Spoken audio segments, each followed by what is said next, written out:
Hello and welcome to Career Therapy with Seneca Williams. I am Seneca Williams and I am a licensed therapist and career coach, and I believe that every woman has the ability to succeed. All she needs is the proper information and a great support network. And that's why I'm so happy to have with me today Ms. Shanda Roberts. Hello. Hello, and thank you for being here. Thank you for having me. Thank you for coming. We're talking about a really important topic in your organization. She's the founder of From Pain to Purpose. She is also a domestic violence survivor, or as I say, victor. Yes. Yes. This is a topic that is near and dear to me. I've known about domestic violence as a child, so it's a topic that is important to me personally in my life, and it is a topic that's important to me as well as a therapist. Working with many women, women that are professionals that you wouldn't even think would experience this. Yes, so Powerful women have experienced domestic violence, and they're in relationships that they feel they can't get out of. They're in relationships where they are scared and they're terrified. So I'm happy that you're here today to talk to our viewers, to share your experience, to give your advice and your knowledge and all of this, and talk about your organization and your projects as well. So welcome to the show. Thanks again. And is there anything you'd like to share about your organization with our viewers? Well, Pain to Purpose was created December 2015.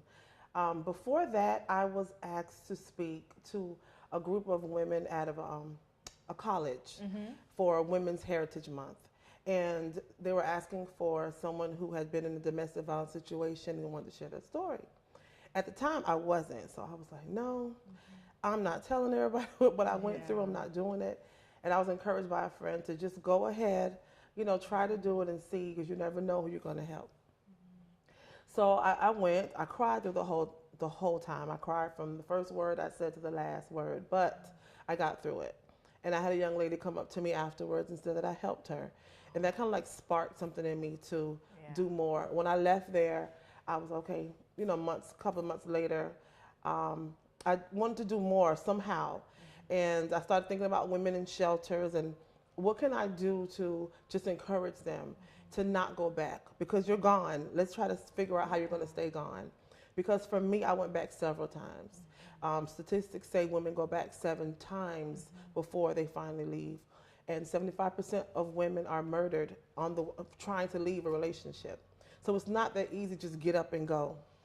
And you said 75% 75% of women are murdered. When leaving, that has to sink in. Listen, I just got the chills. Yeah. When leaving intimate partner relationships, and everyone, the first thing they say, why do you stay? Fear. Why haven't you left? Fear. It's not that easy. And it's not only fear for your life, but fear of the unknown, But so Pain to Purpose started because of me being asked to speak. And that just sparked something in me to start helping women. And I started collecting donations for used or new purses, bags, not really a small purse, just a big bag. And then we would stuff them with hygiene products. We named the purses. I was trying to figure out, how do I give it to them, but be fair and also spark conversation with them. But I don't want to just go give the purses. I want to spend time with them. Right. So we named the purses. So we'll name them leader, fighter, survivor, overcomer, just all type of strong names. And we named the purses, and we've also put those names on a index card. So when the women come in, they will grab a card. We ask them to pick a word that they feel describes them. So Seneca will come in and she will pick, I'm a leader. So then I will introduce myself and our team and why we're here, what we're doing, and I will share my story with them. And then I will ask you to, go introduce yourself if you want to. So then you'll say, I'm Seneca and I am a leader because. And that opens up, conversation with the women. They start sharing their story. It's a beautiful moment because we start crying. And then the women who don't even know each other at the shelter meet each other. You know what I mean? Because sometimes they don't sit down together for that long and learn each other's story. When you learn someone's story, you can better help them. So it just opens up a lot of doors for all of them to connect and me to connect with them. And I still talk to some women to this day from shelters we visited. We visited shelters from Homestead all the way to Broward. And we've given away over 300 something purses since 2015. That's amazing. It takes a very blessed person to have the courage not only to get out of the situation, but then take her pain and turn her pain into a purpose. Yes.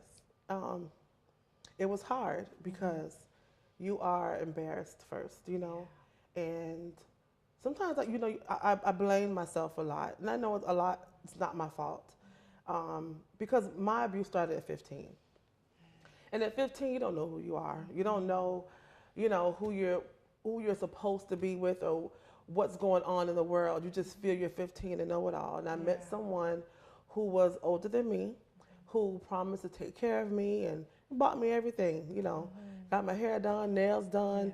All the tennis shoes I wanted, everything I wanted, and, you know, treated me like a princess until he started putting his hands on me.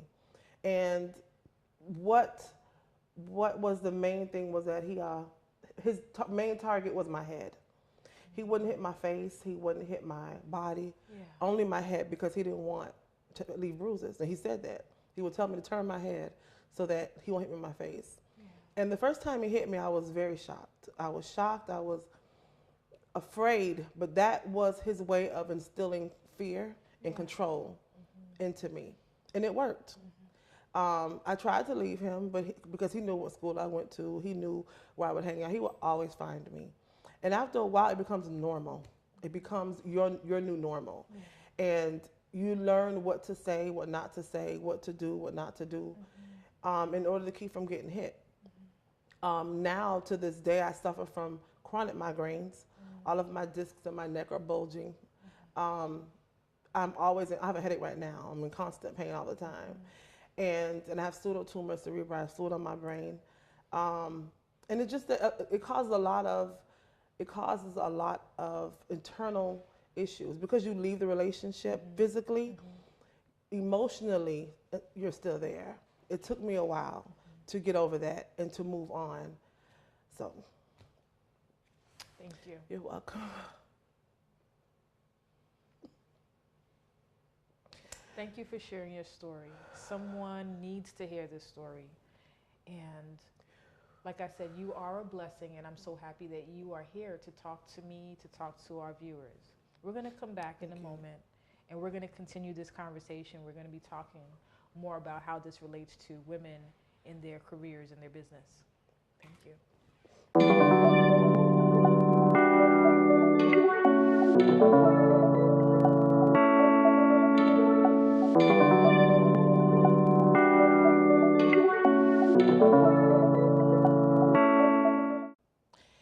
An unknown writer once said, "Soulmates will bring the best out in you. They are not perfect, but they are perfect for you." It is important that you understand and you identify when you are in an unhealthy relationship. In an unhealthy relationship, the people who you are with will not allow you to be yourself. They won't allow you to have any individuality. They won't support you. They won't encourage you. And most times, sometimes they will abuse you physically, sexually, and verbally. When you're in a healthy relationship, you are often encouraged, you're loved, you're being treated with respect. So when you're in an unhealthy relationship, what do you do now that you know that your relationship is not good? You have to leave, you have to get out. And it's easier said than done because most of the times you're in love with that person and you don't know how to move on. But you have to leave. If you don't leave, you will lose yourself. So leaving, you need to first stop trying to fix them.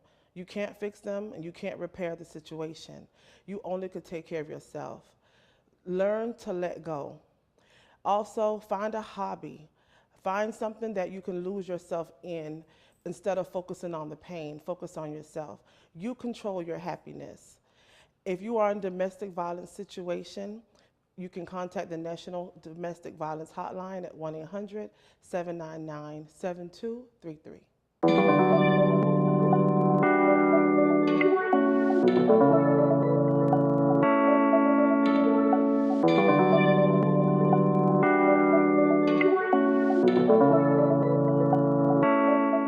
Welcome back to Career Therapy with Seneca Williams. I am Seneca Williams. I'm sitting here with Ms. Shanda Roberts. Yeah. She is blessing us with her experience with domestic violence. And thank you for your testimony. Thank you for sharing that experience. And I know it's hard sometimes when you are telling the story. You know, we were sitting here getting emotional. Yes. I'm an empath, so as a therapist, I can see the picture and I can actually be in the experience with the person. So that was definitely a journey for me, but we're here and we're all right. And this, you have to hit home. Some people have to hear this. They have to not only hear how you experienced it then, but how you're still impacted now, physically and emotionally. And you know, you shared so much when we were talking just now about your organization and how you're out there touching women, how you're helping them. Now, with career therapy, we talk a lot to women who want to achieve certain goals. They want to achieve certain dreams. They have, you know, ideas of having businesses and going to school. But we know statistically when women are dealing with domestic violence, because of that, they're not able to pursue because the aggressor, the partner, has control over you financially. They have control over where you go. Sometimes they don't want you to succeed. They don't want you to make money. They don't want you to go out there and have a life of your own. And when you're dealing with this, it can be very, very discouraging. Yes. It makes you feel like giving up. So I want to talk about the girl that's 15 and how you were in this relationship and your thoughts and ideas at the time, your goals and dreams and the things that you wanted to pursue back then. What was it and how did this affect your thoughts about it? Wow. So 15-year-old Shanda wanted to be a lawyer. I wanted to be a lawyer, and I wanted to help people. I was always defending somebody, right? So whenever someone got, even to this day, I'm like, what happened? Okay, we're going to handle it this way, we're going to do this. I still think I'm a lawyer inside my mind, but I always wanted to be a lawyer, and I wanted to be in the courtroom. I still watch CSI and IDTV. I'm stuck on everything has to do with crime and court. But I was in that relationship, and he broke me down. And I started school around 17. I tried to commit suicide. I took some pills. My brother, who's passed away now, he found me. He called the ambulance, and I woke up in the hospital, my stomach being pumped. It's a charcoal pump. And they pump your stomach, and then they kept me in the hospital for 72 hours on a 72-hour hold. But I woke up, before I went to the holding, my abuser was standing over me and upset with me that I had the nerve to try to leave this place and, you know, inconveniencing him. And I felt like I wanted to just be dead. Like, why am I here? Why am I still here? Because I could not understand why he was abusing me. I couldn't understand why I couldn't leave and he wouldn't leave me alone. But when I finished school at 18, I wanted to start going to college I went to paralegal. But then he would jump on me before I went to school. He would make me late for class or call me that he's outside, I need to come on now. His control had made me stop going to school. Unfortunately, I never went back, but I did start doing other things to get a career. How I left him is when I didn't feel empowered. I didn't leave him until I felt empowered. I had to, mind you, I was beat down and broken. And he would find me at places and physically pick me up and drag me back to come with him. And I had to basically formulate an exit plan in my head. So what I would do is I would take clothes out of the house every now and then. Like if he would go to work, I'll pack a bag, leave it, and I would take clothes out that way. I started to find a job because my job worked the whole time, but he would always find a way to make me quit my job. You don't need that job. I take care of you. Don't worry about it. And then, of course, me being young and, naive, I would leave my job. Yeah. Or we would get into a fight and I couldn't go to work the next day or whatever. I had numerous days being missed to work. So I planned an exit plan. I wanted to leave. So I started talking to myself, like, okay, what are you going to do? This can't be your forever. Yeah. This can't be what life is going to be like. Figure it out. Like, I had to talk to myself. I had no one to go to, only because I didn't tell anyone what I was going through. It's embarrassing. You don't want to talk about that. You kind of protect them. Yeah. You don't want to hear anyone telling you what he should and should not be doing. Exactly. So I, started talking to myself and pulling myself out of this dark place. And I got a job. I bought a car. And when I bought my car, I started looking for an apartment. But first, I moved with a friend of mine who had just got her house, and I rented a room from her. But it was out of view. He didn't know where I was. And I put like dark limo tents on my car, so he wouldn't know where I was, because my mode of transportation was the Metro Rail and the bus, plus, my car as well. So I would just go to work and back home. I wouldn't go anywhere else. I wouldn't go to church. I wouldn't go anywhere because I didn't want him to find me. I had people go put gas in my car for me. And I literally made an exit plan. That's how I left him. I just left him one day and never went back. And he looked for me, he searched for me, asked people where I was. And when I finally got my own apartment, I hid from him for a while. Unfortunately, he ended up finding me. But at the time, I started dating my husband, who I'm with now. And, abusers don't want to run up on real men, pretty much. Right. So he kind of bumped into him, and he left me alone, and he hasn't bothered me since. So I really had to pull myself out of that hole to get to where I wanted to be. I had to encourage myself. I had to speak to myself. Because back then I didn't see all these resources that we have now. They may have had them, but we just didn't see them. They weren't visual. You didn't hear about all of these resource centers and domestic violence agencies to help you get out of these situations. So then I had to help myself. So I'm thankful now we do have organizations like mine that can help women get out of their situation and to move on to their career. Well, amen to all of that. You said a key word. Empowered myself. Before I could leave, before I created my exit plan, I heard you say I empowered myself. And I think that's the key that a lot of women do not have. Right. They're trying to leave, but they return. Right. And people don't understand they're returning because they're not empowered to leave. Exactly. And that's the key. And it comes with a mindset. Yes. So this is what we're going to do. We're going to take a short break.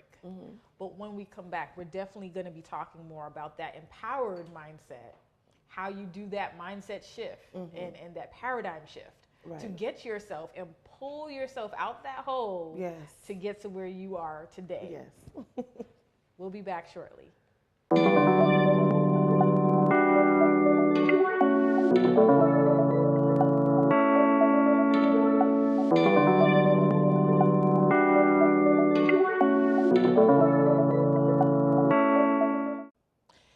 An unknown writer once said, "Soulmates will bring the best out in you.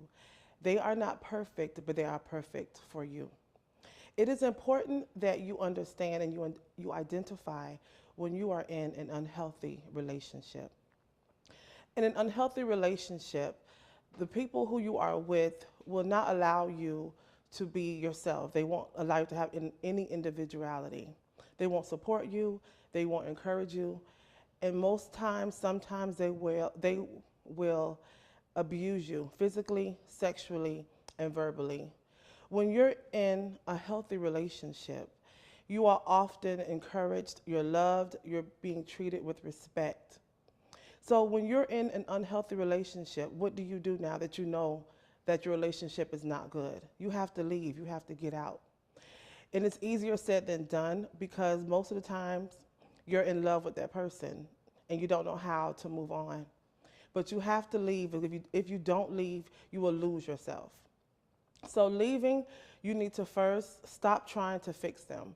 You can't fix them and you can't repair the situation. You only can take care of yourself. Learn to let go. Also, find a hobby. Find something that you can lose yourself in instead of focusing on the pain, focus on yourself. You control your happiness. If you are in a domestic violence situation, you can contact the National Domestic Violence Hotline at 1-800-799-7233.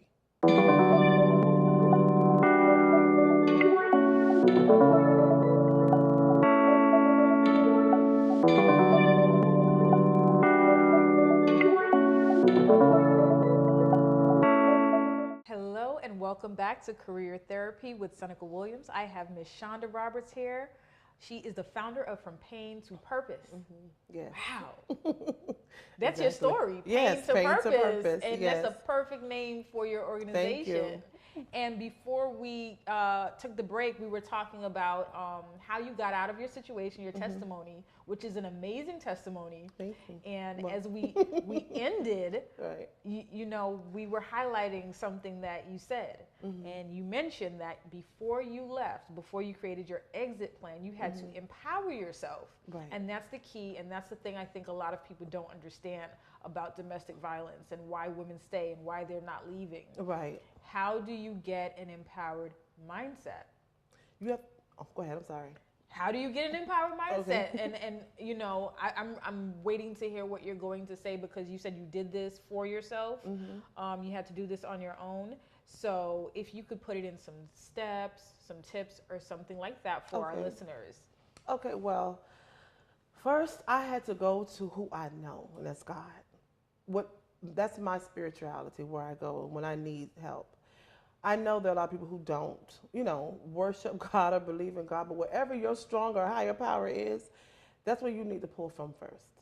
Because you're basically doing this on your own unless you reach out for help. You have to tell yourself that this is not you. You deserve better.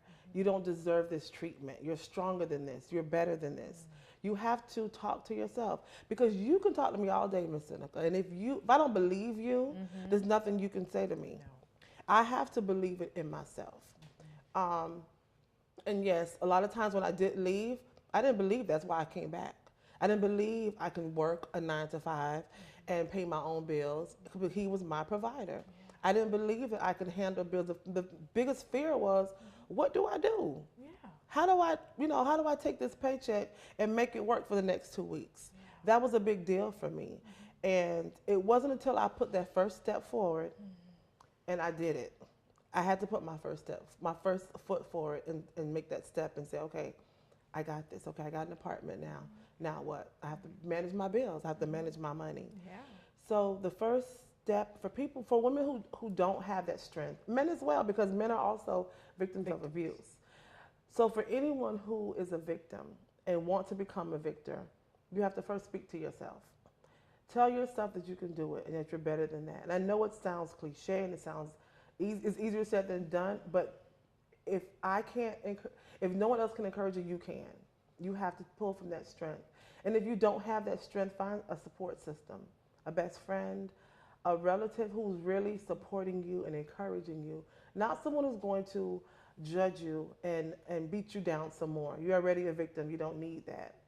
You have to begin to tell yourself you're no longer a victim and that you're a victor. And you have to remind yourself why it's important for you to get out of that situation. If you have kids, you have to do it for your children. You have to do it for your safety. And you just have to. There's no formula for it.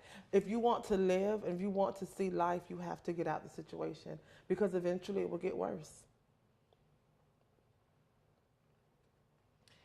That's the part I think too people don't believe. Right. That eventually gets worse. Because the first time it happens, you don't think that this person is going to continue because they say sorry, and there's a cycle. Yeah, cry, sorry, everything. They bring you flowers and they treat you good, and then you keep cycling until it gets worse. And as you said prior to this time, I think you said 75% of women in these domestic violence situations, it ends in their murder. Yes. I've had two friends murdered by their husbands. And I didn't even know they're in abusive relationships. Had no idea. And people don't believe that statistic is that big. That's a big percent. 75%. If you have 100 women standing up, 75 of them are dead because they want to leave their relationship. That's a big deal. And I believe mental health has a whole lot to do with that, but that's a whole nother subject. But it's a big deal, it's a lot, and people have to really be cautious when leaving. You can't just grab your bag and say, hey, I'm gone, I'm leaving, I'm taking off without you. You have to be very strategic in leaving. Exactly. Mental health is another subject, yes. but it's very tied in. Yes, very much so. And we need to have a serious conversation with people, especially women of color, certain cultures that don't believe in getting help for mental health, and they, oh, we'll pray this away. Yes, yes, we pray. Yes, we go to Faith church. without works, but we do need to do something, and we need to get help. Exactly. And we need to talk about the mental health aspect of it, not only for the victim, but also for the abuser. Exactly. They have mental health issues as well. Yes. And I think that's something that we kind of graze over, like this person needs help too. Right. So this is really important. I don't want to let you leave without finding out how I can be a part of the Stuff a Purse initiative. Did I say it right? Yes, you did. Yes. I want to know more about how I can be a part of that. Okay.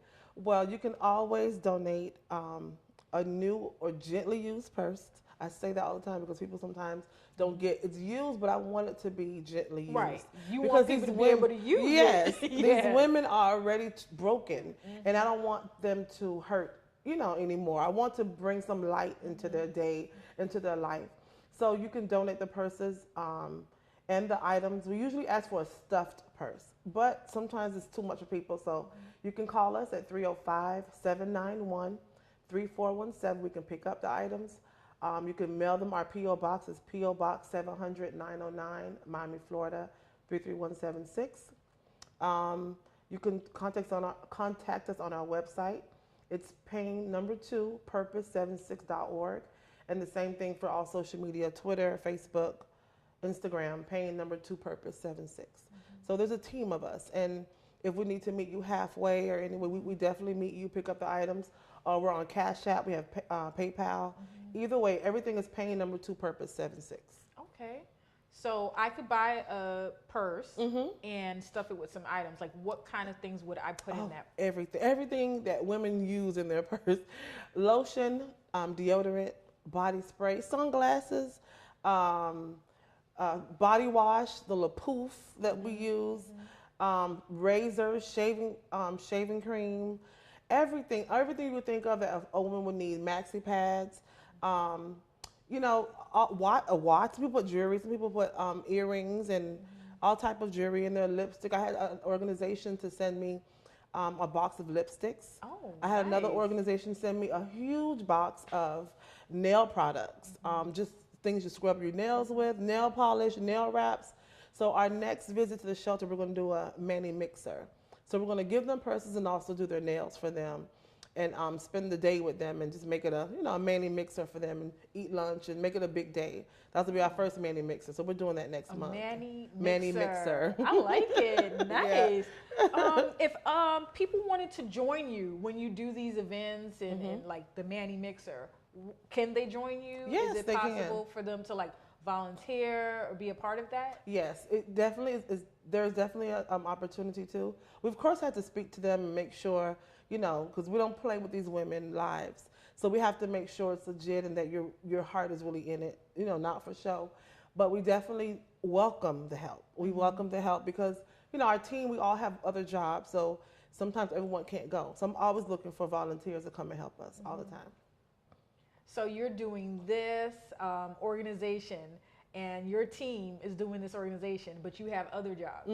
So you were just like Superwoman out here doing Plus a husband and some children. With a husband and some children. I tell women all the time, like whatever it is that you are passionate about, you can do it. You can. You can find a way to do it. Yes. So I appreciate you coming today to talk to us about this subject matter. Domestic violence is something that we don't speak about. We need to talk about it. We need to talk about how it affects our mental health and also how is it affecting our ability to prosper, to develop careers, to have businesses and organizations. So I appreciate you, Shanda, so much. You're welcome. Thank you so much for having me. very welcome. And I thank our viewers for joining us today as usual, and I hope that you will join me next time on Career Therapy with Seneca Williams.